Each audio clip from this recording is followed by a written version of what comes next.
शेतकरी बंधूंनो नमस्कार। सर्वात प्रथम आपलं कृषी तज्ञ शेती सल्लागार युट्यूब चॅनल मध्ये मी सर्वांचं स्वागत करतोय। कांदा पिकामध्ये सध्या मार्गदर्शन करतोय। टोमॅटोकडे दुर्लक्ष नाहीचे, आता झालं सीझन चालू, त्याच्यामुळे टोमॅटोकडे बी आता बे चालू करायचे आपल्याला आणि मिरचीत तर 100% द्यायचंय। आता घ्यायचं तुमच्या मनावर आहे की नाही हे मला माहित नाही, परंतु आता जो काही कांदा पिकामधला फीडबॅक आहे तो तुम्हाला मी आता सांगतोय। काय रिझल्ट आला काय नाही आला, तुम्हाला जर वाटत असेल आम्ही लय फेकाफेकी करतो, प्रत्यक्ष ज्या शेतकऱ्यांनी वापरलंय, ज्यांच्या मुलाखती घेतल्या आम्ही, त्यांच्या प्लॉटवर बांधापर्यंत पोहोचा, ते तुम्हाला स्वतः सांगतील कसे रिझल्ट मिळाले। आता आपण आलेलो आहे सर्वात महत्त्वाचं निफाड तालुक्यामध्ये चाटोरी गावामध्ये मित्रांनो। शेठची ओळख करू। शेठ नमस्कार। नमस्कार। आपलं नाव सांगा पहिले। प्रवीण वरखेडे, राहणार चाटोरी, तालुका निफाड, जिल्हा नाशिक। जिल्हा नाशिक। साई कृषी उद्योग, साई कृपा कृषी उद्योग, साई कृपा कृषी उद्योग चाटोरीचे संचालक। आता जर बघितलं मित्रांनो आपण, तर त्यांच्या थ्रू कृषी गोल्ड असेल, नवरत्न गोल्ड असेल, मास्टर किंग असेल, बड मास्टर असेल, ग्रीन गोल्ड असेल, कृषी ग्रीन गोल्ड, त्यानंतर कृषी पॉवर असेल, सगळे जे काही आपले टोमॅटोचे मिरचीचे प्रोडक्ट असतात त्यांच्याकडे अवेलेबल आहे।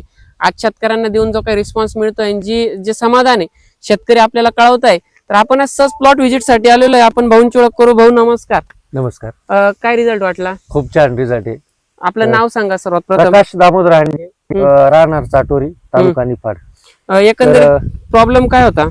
मर रोग आला होता, म्हणजे दाखवतो ना, हे बघा, असं म्हणजे असं व्हायचं आणि सडून जायचं खाली, पूर्ण पिचका पडून जायचं। तर खूप अटॅक होता। मग आम्ही म्हणलो आता हे काय नवीन रोज आहे, तर मग यांना दाखवला आम्ही तो। मग हे म्हणा थांबा म्हणा, नवरत्न गोल्ड आणि कृषी गोल्ड देतो। त्याची साधारणतः 10-12 दिवसात फवारणी झाली आमची। तर मग तो फवारणी झाल्यावर 7-8 दिवसाला भरणी झाल्यावर पाहिलं तर एकदम जागेवर स्टॉप झाला। आज तुम्ही बघता प्लॉट एकदम सुंदर आहे पूर्णपणे एकदम। प्लॉट मध्ये एकही तो असा प्रॉब्लेम होता, तो एकही पण दिसत नाही। एकही झाडाला नाहीचे नवीन एकही आहे, एखादा आहे पण नाहीचे म्हणजे 100% एक सापडलाय फक्त, पण नाहीचे। आता टोटल किती एकर मध्ये प्रॉब्लेम? तर 4 एकर मध्ये प्रॉब्लेम होता, एकदम मस्त सॉल्व्ह होऊन गेला।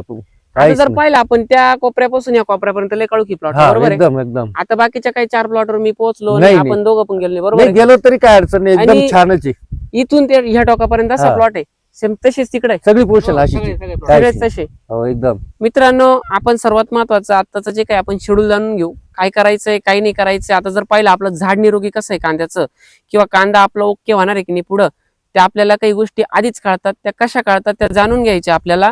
हे कांद्याचं तुम्ही जर बघितलं तर खाली थोडा कॅमेरा घ्या, तिथे जागेवर दाखवा। कांद्याचं बुड चमकतंय का तुम्हाला? कांद्याची नाळ जर तुम्हाला पूर्ण ढवळी चमकत असेल तर 100% आपला कांदा निरोगी आहे मित्रांनो। कांद्याला कुठल्याही प्रकारच्या रोगाची बाधा नाहीये आणि जो आपण स्प्रे करतोय तो योग्य करतोय। याचं ते उत्तम रिझल्ट आणि उत्तम उदाहरण म्हणजे कांदा आपल्या सोबत बोलतो। टोमॅटो पीक जर बोलत असेल तर फुटवे काढून बोलतं, फुलकडी काढून बोलतं, सेटिंग करून बोलतं। कांद्यासोबत बोलायचं असेल तर त्याच्या निघणाऱ्या पाथी, त्याची होणारी वाढणारी काळुखी, आणि दुसरी गोष्ट राहिली त्याची नाळ। कांद्याची नाळ आपल्यासोबत बोलते। ज्या दिवशी कांद्याच्या नाळीवर कावीळ झाल्यासारखं, जसं माणसाला कावीळ होते, बरोबर आहे, नख पिवळे पडतात किंवा अंग पिवळं दिसतं, माणूस पिवळा जाणवतो, तसं त्याची नाळ जर पिवळी जाणवायला लागली तर 100% ओळखून घ्यायचं आपल्या प्लॉटला काही ना काही प्रॉब्लेम वाढू राहिला। त्याच्या आतच फवारणी घ्या मित्रांनो। दुसरी गोष्ट अशी आहे का भरपूर शेतकऱ्यांचं म्हणणं आहे की शेड्यूल नुसार चाललं पाहिजे का आपल्या पद्धतीने वातावरणानुसार चाललं पाहिजे। आता याच्यात 2 प्रकारचे लोक आहे, काही म्हणतील शेड्यूल नुसार चाला आणि काही म्हणतील वातावरणानुसार चाला। आता या दोघींचं कॉम्बिनेशन आपण केलेलं आहे आपल्या शेड्यूल मध्ये मित्रांनो। आपण पुढच्या वातावरणाचा अंदाज घेतो, पुढे काय होईल। आपलं जे काही रडार ॲप आहे, रडार ॲप वरून आपण एक अंदाज घेतलेला असतो का पुढे काय होणार आहे, त्या कंडिशन नुसार आपण एक शेड्यूल बनवतो। शेड्यूल मध्ये एक स्टेप वाईज स्प्रे ऍड केलेली आपण। समजा तुम्ही पहिली फवारणी जर कृषी गोल्ड खालून दिलं तर पहिली फवारणी आपण नवरत्न गोल्डची कीटकनाशक रॉकेट आणि साप बरोबर आपण ती टाकतो, जेणेकरून कांद्याची मुळी चांगली व्हावी, त्यानंतर मानी पाथी ढळायला सुरुवात होईल, कमी दिवसामध्ये कांदा आपटेक व्हावा, त्यासाठी पहिली फवारणी देतो। आता दुसरी फवारणी कोणती देतो मित्रांनो? पुढील 15 ते 20 दिवसांनी आपण पुढील फवारणी देतो। बडमास्टर 500 मिली, कृषी शिलिका 500 ग्राम, त्यानंतर प्रोफेक्स सुपर त्याच्यामध्ये आपण वापरायला सांगतो 500 मिली। आणि त्यानंतर जर आता तुमचा लालचा कांदा असेल किंवा रांगडा कांदा असेल, उन्हाळ्याच्या कांद्याला बऱ्यापैकी जर कॉम्बिनेशनची गरज पडत नाही टक्करची, जर तुम्हाला त्याच्यामध्ये वातावरणामध्ये काळ्या माव्याचा किंवा पिवळ्या माव्याचा जास्त प्रादुर्भाव वाटत असेल तर ॲसिपेट वापरायचे आपल्याला 200 ग्राम त्या ठिकाणी। आणि बुरशीनाशकचा वापर करत असताना दुसऱ्या फवारणीला बुरशीनाशक वापरायचे लान्सिया किंवा एंट्राकॉल सीवी किंवा एंट्राकॉल फॉल्युक्युलर मित्रांनो। ही फवारणी घेतल्यावर तुमच्या कांद्यामध्ये अतिशय आमूलाग्र बदल जो आहे तो बघायला भेटतो। त्यानंतर यामध्ये तुम्ही काय वापरू शकता, जर तुम्हाला लवकर कांद्यावर अजून जबरदस्त काळोखी आणि लवकर माना पाहिजे असेल तर त्यामध्ये तुम्ही मास्टर किंग 150 ग्राम प्रति 200 लिटर पाण्यासाठी वापरू शकतात. त्यानंतर तुम्हाला पुढची फवारणी सजेस्ट करतोय. तिसरी फवारणी तुम्हाला घ्यायची आहे 2.5 ते 2.5 महिन्याच्या कालावधीमध्ये किंवा 2 महिन्याच्या कालावधीमध्ये. तिसरी फवारणीचा पिरियड असणारे 35 ते 40 दिवसाचा. मित्रांनो 30-35-20 आपलं 25-30-35 दिवसाच्या पिरियडमध्ये तुम्ही घेऊ शकता.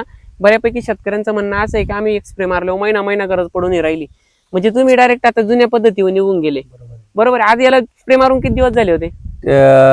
तरी 15-20 दिवस झाले. 20 दिवस धरा. 20 दिवस टेन्शन राहत नाही स्प्रेचं. नाही. बऱ्यापैकी म्हणजे हे पाणी भरलं का spray दिला का आम्ही 15 दिवसाला पाणी भरतो. 15 बरोबर आहे. दिवसाला. पहिली पहिली आम्ही प्लॉट मध्ये शिरत नाही. बरोबर आहे. प्लॉट मध्ये शिरायची गरज पण पडत नाही. हा पहिले जर माग कंडिशन पाहिली आपण तर बऱ्यापैकी शेतकरी 8-8 दिवसाला फवारणी नाही करत व्हायचे, होते. आमच्या पण व्हायच्यात व्हायचे नाही. पूर्ण आमच्या पण, हो, stop झाले आमच्या 2-2 फवारण्या व्हायचे एक पाण्याला मध्ये. बरोबर. आता जर बघितलं मित्रांनो आपण तिसऱ्या फवारणीकडे येऊ. तिसरी फवारणी करत असताना आपल्याला कांद्याच्या मानी बनवायची आहे. त्या पण मनगाटापेक्षा जाड बनवायचे आहे. समजा आता अंगठा आहे, हे 2 अंगठे एकत्र करा किंवा मनगाट एक करा. मनगाटा एवढा मानीपाती बनवायचे आहे. त्याच्यासाठी कृषी स्पेशल 500 मिली, कृषी सिलिका 500 ग्राम, कीटकनाशक वापरताना त्याच्यामध्ये वापरायचंय मित्रांनो तुम्हाला पोलीस म्हणजे लिसेंटा 40 ग्रॅम प्रति 200 लिटर पाण्यासाठी. आणि त्यामध्ये मित्रांनो तुम्हाला कस्टोडिया वापरायचंय 200 लिटरला 250 मिली प्रति 200 लिटर पाण्यासाठी. एवढी फवारणी घ्या. अत्यंत सुंदर रिपोर्ट तुम्हाला बघायला भेटेल. याच प्लॉटमध्ये अजून तुम्ही जर व्हिजिट करायची असेल तर आले तर अजून 8-10 दिवसांनी या. प्लॉट मधल्या मानीपाती तुम्हाला प्लॉट पूर्ण झाकेल सापडेल. हे जे काही वर्मा बिर्मा मोकळा दिसतोय आता एक 8 दिवसामध्ये भरपूर फरक पडला असेल. खूप जमीन आसमानचा फरक झाला असेल. खूप. मित्रांनो दुसरी गोष्ट अशी आहे, आता झालाय कांदा मानीपातीत गेला. कांदा साधारण आता 2.5 महिन्यापर्यंत पोहोचलेला आहे. कांदा फुगवायचा आहे तुम्हाला. कांदा फुगवायला तुम्हाला कृषी राजा वापरायचा आहे 200 ला 500 मिली. त्यामध्ये बोरॉन वापरायचे 250 ग्राम मित्रांनो. आणि त्यामध्ये तुम्हाला जर वाटलं प्लॉटवर थोडाफार मावा वाढतोय किंवा माणिकचा वापर करा तुम्ही.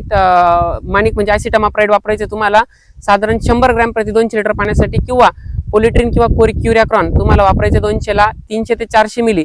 आणि बुरशीनाशकची फवारणी घेत असताना तिथं वापरायचे तुम्हाला UPL आपलं सॉल कंपनीचं युसेव वापरायचंय मित्रांनो, ज्यात सल्फर आणि टेबुकोनोझोल हे 2 कंटेंट एकत्र आहे. जेणेकरून तुमच्या कांद्याला जी काही काजळी लागते, बरोबर आहे, काजळी लागल्यानंतर टरल्याच्या आतमध्ये जी बुरशी येते तिचा पूर्णपणे नायनाट होतो. नायनाट झाल्यावर पोळीत जरी कांदा गेला, रांगडा जरी असला तर टिकायला चांगला टिकतो. त्यानंतर मालाची क्वालिटी चांगली मिळते. आणि उन्हाळा असेल तर उन्हाळा मित्रांनो काढण्याआधी जे काही शेड्यूल आहे आपलं ते फॉलो करा. बऱ्यापैकी शेतकऱ्यांच्या अजून देखील कांदा स्टोअरला होता. मला जे काही कमेंट याचा कॉल येतात 100% शेतकरी सांगा त्या का साहेब कांदा चाळीमधून काढताना अजून देखील कांदा चांगला निघतोय. कारण त्याच्यामध्ये आपण शेवट असं शेड्यूल देतो का पुढील काही कालावधीमध्ये कांदा चांगला टिकला पाहिजे.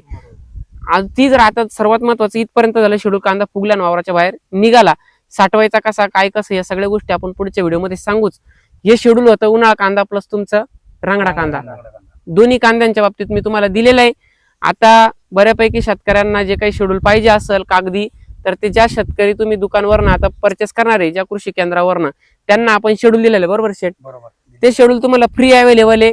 तुम्ही पूर्णपणे फॉलो करा, शेड्यूल फॉलो करा. रिझल्ट नाही वाटला मला कॉल करा किंवा ऑफिसला कॉल करा. नंबर दिले ऑफिसचे. 100% आम्ही तिथं पोहोचण्याचं काम करू. जिथं रिझल्ट येतोय तिथं तर 100% पोहोचत नाही आम्ही, पण जिथं रिझल्ट येणार आहे तिथं पोहोचण्याचं काम करू. व्हिडिओ इथं थांबवतो. शेठ धन्यवाद. असं होतं पण नाही का रिझल्ट आले नाही, बरोबर आहे. मारलेले आमच्या डोळ्याने दिसलेले, त्याच्यामुळे आम्ही तर म्हणू शकत नाही भाई औषध रिझल्ट नाही. रिझल्ट नाही 100% आहे. रिझल्ट आलेला आहे. आणि असं आलेलं आहे का कांदा एकदम फ्रेश झालेला आहे.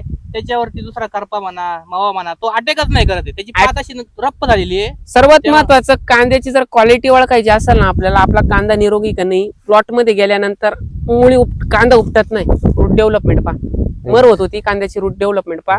पात एकदम आणि कडक झालेली आहे. माईक जवळ घेतो, आवाज ऐका.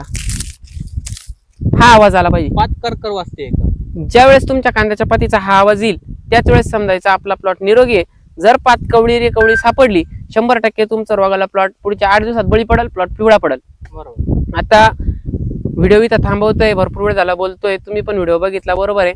आता काम एवढं आहे तुम्हाला का एवढं चांगलं मार्गदर्शन केलं, बरोबर आहे. फीडबॅक चांगला मिळालेला आहे. आपल्या गावातल्या प्रत्येक शेतकऱ्यापर्यंत किंवा आपल्या नात्याने आपल्या पाहुण्या रावळ्यात प्रत्येक शेतकऱ्यापर्यंत हा व्हिडिओ पोहोचवण्याचं काम करा. खाली शेअरचं बटन आहे, शेअर करा प्रत्येकापर्यंत, जेणेकरून प्रत्येकाला कांद्याचं शेड्यूल कळेल. कमी खर्चात प्लॉट निघतो. उत्तम उदाहरण मी प्लॉट वरून देतोय.